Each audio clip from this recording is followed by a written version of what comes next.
राजीव तुली जी के पास अगर ईमानदारी है तो नीचे लिखे कि वो आरएसएस के व्यक्ति हैं। वो राजनीतिक विश्लेषक के तौर पर कैसे यहाँ मौजूद है? पहली बात ये, इस शताब्दी का सबसे बड़ा झूठ है कि आरएसएस राजनीति नहीं करता। अभी पिछले दिनों अरुण कुमार जी, जो आरएसएस में तीसरे नंबर के हैं, उत्तर प्रदेश के अंदर केशव प्रसाद मौर्य, योगी आदित्यनाथ के साथ बैठकर आने वाले 10 उपचुनाव कैसे हो इस पर रणनीति तय की। 2 दिन पहले की बात है, हरियाणा में जाकर उन्होंने भारतीय जनता पार्टी के नेताओं के साथ बैठक तय की। ये राजनीति नहीं है, ये क्या कर रहे हैं?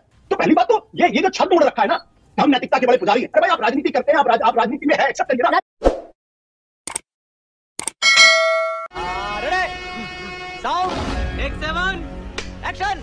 ये जो अचानक जेपी नड्डा चुनावों के ठीक बीच में कहते नजर आए कि हम तब कमजोर हुआ करते थे, संघ की जरूरत थी, आज सक्षम है, हम अपने काम अपने आप कर सकते हैं, आज हम आगे बढ़ गए हैं, बीजेपी अपने आप को चलाती है। यहां से फिर वो मोहन भागवत का जो बयान आया व्यक्तिवाद पर, अहंकारवाद पर, मर्यादा पर, ये क्या वाकई संघ और बीजेपी के बीच की तलखी के तौर पर, जैसा सामान्य तौर पर देखा कि भाई संघ नाराज है, मोदी की गारंटी, मोदी सरकार, क्योंकि स्वयंसेवक संघ व्यक्तिवाद को मानता नहीं, संगठन को मानता है, ये वाकई तलखी है या फिर अलग नजर से इसे देखा गया? मैं यहां से शुरुआत करती हूं। गरिमा जी, मैं 2 बातें शुरू में स्पष्ट कर देना चाहता हूं। पहली बात यह है कि जो लोग बीजेपी और आरएसएस को अलग करके देखते हैं, मैं उनको अलग करके नहीं देखता। मेरा मानना यह है कि आरएसएस की सरकार है और उसके अलग अलग वर्टिकल्स हैं, उसमें एक वर्टिकल बीजेपी है, ताकि अखिल भारतीय विद्यार्थी परिषद है, सेवा भारती, उस तरीके के वर्टिकल्स हैं। तो ये बीजेपी आरएसएस में फर्क करना दरअसल एक तरीके का दृष्टि भ्रम है, पहली बात। ठीक है। दूसरी बात, मैं स्पष्ट तौर पर यह मानता हूं कि इस वक्त की जो भारतीय जनता पार्टी है, ये भारतीय जनता पार्टी और आरएसएस के बीच में, आरएसएस का मतलब जो लीडरशिप है, जो आरएसएस की लीडरशिप है, उसके बीच में तनाव की स्थिति है। यानी जो चेयरमैन और सीईओ के बीच का जो तनाव है, लगभग वैसी स्थिति सब दिखाई पड़ रही। और उसका मूल कारण क्या है? मूल कारण यह है, जो मैं अभी दरअसल मेरे पास एक किताब हाथ लग गई थी, जो इंटीग्रल ह्यूमनिज्म पे देवेंद्र स्वरूप, जो बहुत पुराने थे, उन्होंने उस किताब में एक जगह बहुत अच्छे तरीके से लिखा गया कि दीनदयाल उपाध्याय क्या कहते थे। दीनदयाल उपाध्याय महाभारत के माध्यम से कहते थे कि वो फीलिंग ऑफ माइंड, मतलब मैं हूं, धर्म का अर्थ है मैं नहीं, और अधर्म का अर्थ है मैं ही। ये दीनदयाल उपाध्याय जी कहते थे कि धर्म का मतलब है मैं नहीं, अधर्म का अर्थ है मैं ही। भारतीय जनता पार्टी 2014 के बाद से मैं नहीं को निगेट करके मैं ही पर आ गई है। और ये भारतीय जनता पार्टी की जो विचार श्रृंखला है, जो मूलतः विचारधारा है, उसके खिलाफ है, क्योंकि आरएसएस संगठन पर यकीन करती है। लेकिन आशु, ये सारे बयान मोहन भागवत ने अगर मर्यादा याद दिलाई प्रधानमंत्री को, मैंने आपकी बात मान ली कि वो सीधा कटाक्ष प्रधानमंत्री मोदी के लिए था, तलखी थी संबंधों में, बातें नहीं सुनी गई आरएसएस की। लेकिन ये 10 साल तक तो खामोशी थी, और 10 साल तक क्या खामोशी इसीलिए थी कि भाई 282 का प्रचंड बहुमत आ गया, 303 का प्रचंड बहुमत आ गया, और कम से कम वो एजेंडा राम मंदिर का हो, धारा 370 का, वो एजेंडे में कोई हर्डल नहीं था। ये 240 पर आने के बाद मर्यादा, सारी चीजें याद आनी शुरू हुई। उसका कारण बहुत स्पष्ट है कि चेयरमैन साहब तभी एक्टिव होते हैं जब सीईओ डिलीवर करना बंद कर देता है। अभी तक जो नरेंद्र मोदी थे, भारतीय जनता पार्टी थी, उनके नेतृत्व की सरकार डिलीवर कर रही थी, उन्हें धारा 370 पर डिलीवर किया, उसने यूनिफॉर्म सिविल कोड को काफी हद तक डिलीवर करने का काम किया। लेकिन अगर यह दिखाई पड़ने लगे कि 2024 के चुनाव के बाद से कि हिंदुओं का एक बड़ा तबका भारतीय जनता पार्टी से दूर होता हुआ दिखाई पड़ रहा है, खासतौर पर ऐसे समय में जबकि दलित और पिछड़ों का एक हिस्सा अलग होता दिखाई पड़ रहा है, तो आरएसएस की हेडगेवार, गोलवालकर, बाला साहब देवरस की जो मुख्य भूमिका थी कि हमें हिंदुओं को एकजुट करना है और इसके लिए जितना भी वक्त लगे हम उसको करने के लिए तैयार हैं। तो आरएसएस की मुख्य भूमिका क्या है? आरएसएस की मुख्य भूमिका यह है कि हिंदू मानस को जागृत करना। अगर इस राष्ट्रीय चेतना जो पैदा करने का उनका लक्ष्य है, उसके खिलाफ अगर हिंदुओं का ही एक बड़ा तबका खड़ा हो जाता है, तब आरएसएस को यह सोचना पड़ेगा कि 2024 की जो भारतीय जनता पार्टी और आरएसएस है, वो नरेंद्र मोदी के बगैर उसका स्वरूप कैसे होगा। ये जो बैठक हो रही है, वो बैठक का एक बहुत महत्वपूर्ण जो खबर कभी सामने नहीं आएगी कि नरेंद्र मोदी के बाद की बीजेपी क्या होगी। वो हिंदुत्व के रास्ते पर चलेगी या कास्ट सेंसस के रास्ते पर चलेगी? वो सामाजिक न्याय के रास्ते पर चलेगी या जो रास्ता बाला साहब देवरास गोलवालकर ने चला उस रास्ते पर चलेगी? तो ये जो मीटिंग है, मुझे ख्याल से पिछले 20 साल की आरएसएस के जीवन की सबसे महत्वपूर्ण मीटिंग्स में से एक है। क्योंकि आपने जो यहाँ पर एड ऑन किया आशु, कि प्रधानमंत्री नरेंद्र मोदी के बाद की बीजेपी क्या वो प्रखर हिंदुत्व के आरएसएस के एजेंडे को आगे बढ़ाते दिखेंगे? राकेश जी, क्या वाकई इस बार पिछले 10 साल में पहली बार, हालांकि ये भी एक सच है कि भाई 100 साल पहला है संघ का निर्माण, तो 1925 में संघ बना और पहली दफा पूर्ण बहुमत की, प्रचंड बहुमत की सरकार 14 में बनी, लेकिन अब जब बन गई तो ये पहला डेंट लगा क्या आरएसएस और बीजेपी को, जिसमें प्रखर हिंदुत्व बिखरता दिखा जो 10 साल में नहीं दिखा था। दलित भी आए थे, पिछड़े भी आए थे और exactly on the same page दो संगठन भी और आनुषंगिक संगठन भी खड़े हुए दिखते थे। संघ को एक करके देखना एक तरह से दोनों के साथ अन्याय करना है। जो प्रश्न आपने मूल प्रश्न उठाया और आशुतोष जी जिस पर बोल रहे थे, मैं एक बार एक टिप्पणी उस पर पहले कर दूं कि भारतीय जनता पार्टी एक राजनीतिक संगठन के रूप में काम करती है। इसमें यदि मैं उम्मीदवार होता हूं या राजीव तुली जी उम्मीदवार हो जाते हैं तो हमारे कारण भी वोट मिलता है, हमारी सरकार के कारण वोट मिलता है, कई कारण होते हैं। उसके कारण हिंदुत्व कमजोर हो गया, हिंदुत्व मजबूत हो गया। यानी कि जब हम सत्ता, केरल में हम सत्ता में नहीं है, लेकिन आज हिंदुत्व की ताकत वहां सबसे अधिक है।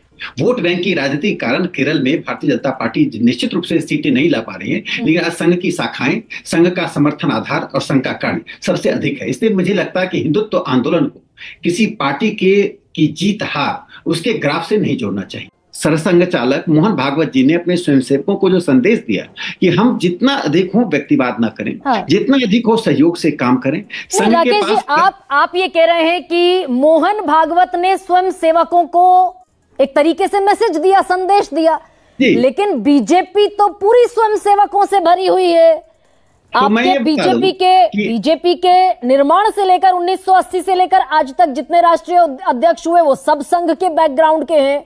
मोदी सरकार में आधे से ज्यादा मंत्री संघ के बैकग्राउंड के हैं। 17 राज्यों में से तकरीबन 11 या 12 जो मुख्यमंत्री हैं बीजेपी के, वो संघ के बैकग्राउंड के हैं जी। इस पर सवाल उठेगा, आप अगर संघ को और बीजेपी को अलग अलग करेंगे तो सवाल तो उठेगा कि भाई आज तक बीजेपी का कोई राष्ट्रीय अध्यक्ष ऐसा नहीं हुआ जो संघी ना हो। नहीं, मैं बताता हूँ, प्रेमनाथ डोगरा जो जनसंघ के अध्यक्ष बने वे संघ के स्वयंसेवक नहीं थे, वो प्रजामंडल के सदस्य थे। रामाराव जी आंध्र प्रदेश, रामाराव जी जनसंघ, रामाराव जी। देखिए सवाल यह नहीं है, सवाल जो मूल प्रश्न है, संघ का स्वयंसेवक होना, संघ का स्वयंसेवक होना महत्वपूर्ण है। संघ जिस विचार को लेकर चल रहा है उस विचार के प्रति भारतीय जनता पार्टी की सहमति है।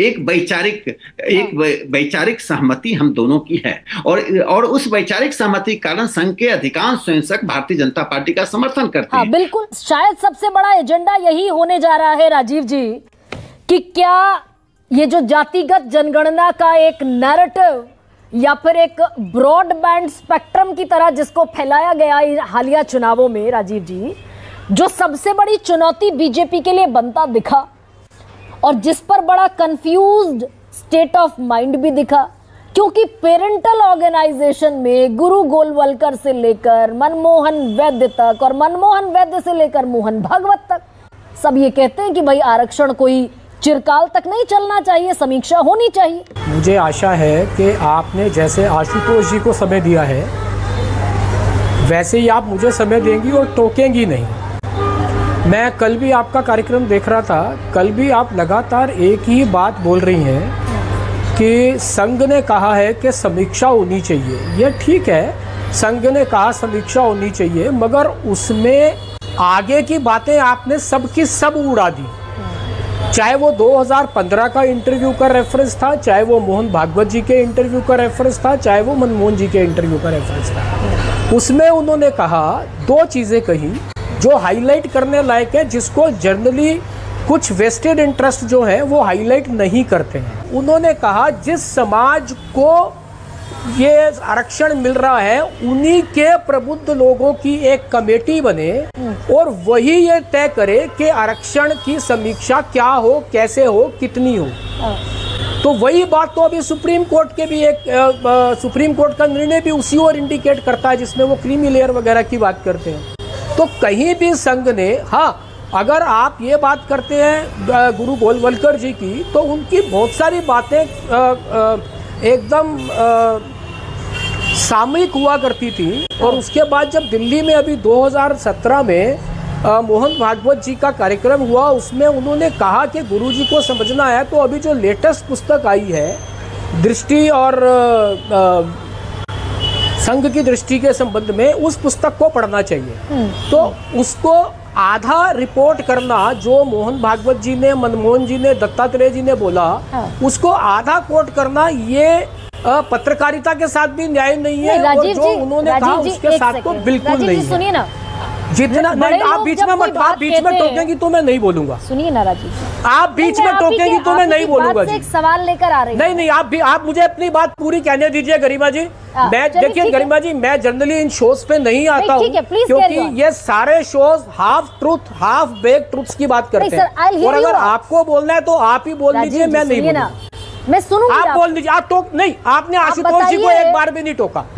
आपने आशुतोष जी को एक बार भी नहीं टोका। आशुतोष जी पत्रकार रहे हैं, आशुतोष जी राजनीतिज्ञ रहे हैं, चुनाव लड़े हैं, वापस आए हैं, एक पार्टी को डिफेंड, एक पार्टी को रिप्रेजेंट करते हैं, फिर भी आप उनको निष्पक्ष पत्रकार के रूप में बिठाती हैं, पूरी बात कहने का मौका कर देती हैं और बाकियों को टोकती हैं। आप मुझे टोकेंगी तो मैं बिल्कुल नहीं बोलूंगा। है राजीव जी, क्योंकि अगर आप ही की बात से नहीं, आप अगर टोकेंगे तो मैं बिल्कुल नहीं बोलूंगा जी। आप राकेश सिन्हा जी बैठे हैं, राकेश सिन्हा जी बैठे हैं, आप राकेश सिन्हा जी से डिबेट चला लीजिए। राकेश सिन्हा जी से ज्यादा ज्ञान मुझे नहीं है, आप राकेश जी से डिबेट चलवा लीजिए, मैं नहीं बैठूंगा। नहीं, वो आपकी, वो पूरी तरीके से आपकी मर्जी और आपकी रजामंदी। नहीं, धन्यवाद। आप फिर टोक रही हैं, मैं नहीं बैठूंगा। वो पूरी तरीके से आपकी रजामंदी है राजीव जी। राजीव जी, टोकने का मसला नहीं है। राजीव जी, अपनी बात पूरी करिए। आप बार बार की टोका टोकी, मैंने कहा आपकी हर बार की टोका टोकी है। जो भी जो है वो राष्ट्रीय विचार के संबंध में बोलने आता है, आप उसको बार बार टोकती हैं। ये एक कल भी मैं देख रहा था, कल भी आप बार बार टोक रही थी, अभी भी टोक रही है। बाकी लोग आते हैं, उनको आप फ्री फ्लो देती हैं। ये समय आप अगर फ्री फ्लो नहीं देंगी, मैं नहीं बोल पाऊंगा। नहीं, ये समय जो आपको मैं नहीं बोल पाऊंगा अगर आप टोकती रहेंगी तो। अच्छा, कैरी ऑन। मैं, आप टोकती रहेंगी, मैं नहीं बोल पाऊंगा जी। धन्यवाद आपका। मुझे कोई शौक नहीं है आपकी डिबेट पे बैठने का। अब ये पहले तय कर लें आप कि मैं आपको समय दे रही हूँ तो आप बोलेंगे। मैं अपनी बात पूरी कर लूँ, उसके बाद आप बोलिएगा। नहीं, ये पूरी करिए ना राजीव जी, आप अपनी बात पूरी करिए। मेरा कोई इंटरेस्ट नहीं आपकी डिबेट में बैठने का। आप एजेंडा के साथ बैठती हैं, मेरा कोई इंटरेस्ट नहीं। नहीं, अब ये आप मिसकंसेप्शन अपने दिमाग में लेकर अगर चलेंगे तो मुश्किल होगी। मैं फिर से कह रही हूँ, यू आर वेरी मच। नहीं, कोई मिसकंसेप्शन नहीं है। आप कल भी सारे बयान हाफ कोट कर रही थी, आज भी सारे बयान हाफ कोट कर रही है। आप सिलेक्टिव कोट कर रही हैं सारे बयान। तो मैंने तो बंच कल भी आप सिलेक्टिव कोट कर रही थी। नहीं, ये बंच ऑफ थॉट्स में जो गुरु गोलवलकर साहब ने लिखा, बंच ऑफ थॉट्स के आगे मोहन जी, मनमोहन जी के बयानों को भी पूरा सुनवाइए ना। हाँ भाई, ये जो गुरु गोलवलकर साहब ने लिखा बंच ऑफ थॉट्स में, राजीव आप उन बयानों को पूरा सुनवाइए ना, मनमोहन जी और मोहन जी के बयानों को। मैं कहती हूँ, मैं आपको वक्त दे रही हूं। सुनिए राजीव जी, नीरजा जी बोलती हैं, आप नहीं टोकते हैं। आशुतोष जी बोलते हैं, आप नहीं टोकते हैं क्योंकि दोनों आपको सूट करते हैं। गुरु गोलवलकर जी ने जो कहा, क्योंकि दोनों आपके चैनल की लाइन को सूट करते हैं। मैंने मनमोहन वैद्य के बारे में ये please Rajiv ji, you are very much respected, you are very much senior. Rajiv ji, हम विषयांतर हो गए, आप अपनी बात पूरी करके आप क्यों टोकती हैं जो राष्ट्रीय विचार के लोग आते हैं उनको? आप राकेश सिन्हा जी बोल रहे हैं, आप उनको भी टोक रही हैं। आशुतोष जी को तो नहीं टोक रही, नीरजा जी को तो नहीं टोक रही। अब पता नहीं है, ये एक आपने प्री कंसीव्ड नोशन के तहत जब आप आते हैं तो थोड़ी मुश्किल होती है राजीव। आप दोबारा चलवा दीजिए। आप जिस समय आशुतोष जी बोल रहे थे, दोबारा चलवा लीजिए वो। लेकिन मैं कोशिश करूंगी कि ये समय मेरा नहीं, ये प्री कंसीव्ड नोशन नहीं है। आप कल की डिबेट भी दोबारा चलवा लीजिए, आज की डिबेट भी दोबारा चलवा लीजिए। हाँ ठीक है आशु। गरिमा जी, राजीव तुली जी के पास अगर ईमानदारी है तो नीचे लिखे कि वो आरएसएस के व्यक्ति हैं। वो राजनीतिक विश्लेषक के तौर पर कैसे यहाँ मौजूद है? वो आरएसएस मैंने कब मदद किया? अच्छा ठीक है, आपने ईमानदारी दिखाइए ना। आम आदमी पार्टी का कार्यकर्ता है। ठीक है, एक सेकंड। आप क्यों नहीं लिखवाते? आप आम आदमी पार्टी का कार्यकर्ता है और आज भी है। अभी भी जब बीजेपी से जब आम आदमी पार्टी के 2 विधायक छोड़ के भाजपा में आए, आपने उन 2 विधायकों को फोन किया कि मैं आपकी अरविंद केजरीवाल से मीटिंग करवा देता हूँ। राजीव जी और आशु, आप विनोद कापड़ी के घर पे, में 2 आम आदमी पार्टी के नेताओं को मिले जाकर के। आप क्यों नहीं लिखवाते? आप आम आदमी पार्टी के नेता है। मैं आऊंगी, दोनों के पास लौटूंगी। राजीव जी, वैसे मैं चाहती हूँ, बैठना मेरे को आपके चैनल पे। मैं फिर से चाहती हूँ कि आपका डिसेंट नोट एक सामने आए राजीव तुली, लेकिन समय जाया ना कीजिए, कहिए अपनी बात। I am giving you a slot. Rajiv ji, आप टोकती है बीच में, समय का फ्लो टूट जाता है बात का। आपने इस बहस मुबाहिसा में 5 मिनट जाया कर दिए राजीव तुली। अरे ईमानदारी से बात होनी चाहिए। आप अगर शांत रहती तो नहीं होते खराब। 5 मिनट आपकी जिम्मेवारी है। नहीं देखिए, पहली बात तो मुझे इस बात में बहुत सख्त आपत्ति है कि आरएसएस के लोग यहाँ पे प्लेटफॉर्म पर आते हैं और मेरे ऊपर तीखा हमला करते हैं और मेरी इंटीग्रिटी पर सवाल खड़ा करने। वो तो मुझ पर भी कर गए। नहीं, इन लोगों को शर्म आनी चाहिए और हेडगेवार साहब की किताब, गोलवलकर साहब की किताब को पढ़कर सिंप्लिसिटी, सेल्फ निगेशन का सिद्धांत अपने जीवन में लागू करने का प्रयास करना चाहिए। मैं और दूसरी बात कहना चाहता हूं, रज्जू भैया राजेंद्र सिंह, प्रोफेसर राजेंद्र सिंह ने इंडियन एक्सप्रेस में एक आर्टिकल लिखा था। उस आर्टिकल में उन्होंने भारत के संविधान में बदलाव की बात की थी और मैं पढ़ के सुना देता हूं। अगर वो इस कार्यक्रम को देख रहे होंगे तो मेरे सवाल का जवाब दें, अन्यथा मेरा सवाल सामना नहीं कर पा रहे, मैं ये मानूंगा उनको। रज्जू भैया ने क्या कहा था? Ours is certainly not a composite culture. All the shows that changes are needed in the constitution. A constitution more suited to the ethos and the genius of this country should be scooted in the future. ये professor रज्जू भैया कह रहे हैं जो RSS के प्रमुख हुए, वो साफ तौर पे कह रहे हैं कि संविधान के अंदर बदलाव की जरूरत है और भारत की परंपरा के हिसाब से होना चाहिए। नहीं, ये तो ठीक बात, बिल्कुल ऐसी बात गुरु गोलवलकर ने भी कही। लोगों से भगवा ध्वज के सामने पूरा राष्ट्र नतमस्तक होगा, तकरीबन ऐसी बात है कि भाई तिरंगा संविधान उनके लिए नहीं जरूरी है। गरिमा जी, मैं बीजेपी के प्रवक्ताओं को तो मैं समझ सकता हूं कि वो एक राजनीति के विद्वेष से हमले करेंगे और तीखी और गाली गलौज की भाषा का इस्तेमाल करेंगे, लेकिन अगर आरएसएस के प्रवक्ता भी आकर उसी भाषा का इस्तेमाल करते हैं तो मैं मान के चलता हूं कि यह वो आरएसएस नहीं है जो हेडगेवार और गोलवलकर की आरएसएस थी, जो तथ्यों का सामना नहीं कर सकती थी। प्रोफेसर रज्जू भैया ने ये बात कही है। ठीक है, अब आशु एक छोटा सा ये जो कंस्ट्रक्टिव सवाल है, बगैर नाराजगी के, आप भी शांत हो जाइए, कि वाकई क्या ये स्ट्रैटेजी में बदलाव का वक्त आरएसएस और बीजेपी के लिए है क्या, और आरएसएस के इसी मंथन से बीजेपी को वो नैरेटिव मिलेगा क्या? कैसे आगे बढ़े पॉलिटिकली? देखिए, पहली बात ये इस शताब्दी का सबसे बड़ा झूठ है कि आरएसएस राजनीति नहीं करता। अभी पिछले दिनों अरुण कुमार जी जो आरएसएस में 30 नंबर के हैं, उत्तर प्रदेश के अंदर केशव प्रसाद मौर्य, योगी आदित्यनाथ के साथ बैठकर आने वाले 10 उपचुनाव कैसे हो इस पर रणनीति तय की। 2 दिन पहले की बात है, हरियाणा में जाकर उन्होंने भारतीय जनता पार्टी के नेताओं के साथ बैठक तय की। ये राजनीति नहीं है। ये क्या कर रहे हैं? तो पहली बात तो ये जो छद मोड़ रखा है ना, हम नैतिकता के बड़े पुजारी हैं। अरे भाई, आप राजनीति करते हैं, आप राजनीति में है, एक्सेप्ट करिए ना। आशु, इसके आगे सुनिए ना, थोड़ा सा इसके आगे बढ़ाइए इस डिस्कशन को, इस डिबेट को। क्या आरएसएस रीथिंक करेगा गुरु गोलवलकर के बयान पर, मनमोहन वैद्य के बयान पर?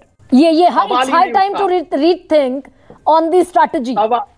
देखिए, एक बात मैं पहले भी कह चुका हूं, फिर कह देता हूं। आरएसएस का प्रोजेक्ट है हिंदू राष्ट्र का निर्माण। आरएसएस हिंदुओं को एकजुट करने की दिशा में निकला है, ये उसका प्रोजेक्ट है। नरेंद्र मोदी, भारतीय जनता पार्टी की प्रायोरिटी होगी अगली सरकार बनाना। आरएसएस की प्रायोरिटी है 25 साल बाद, 40 साल बाद हम इंतजार करेंगे। अगर हिंदुओं की एकता में कहीं खंडन हो रहा है, कहीं भी खंडन पैदा हो रहा है, तो उसको रोकना है। ठीक है राकेश जी, ठीक है आशु, उनको लगता है।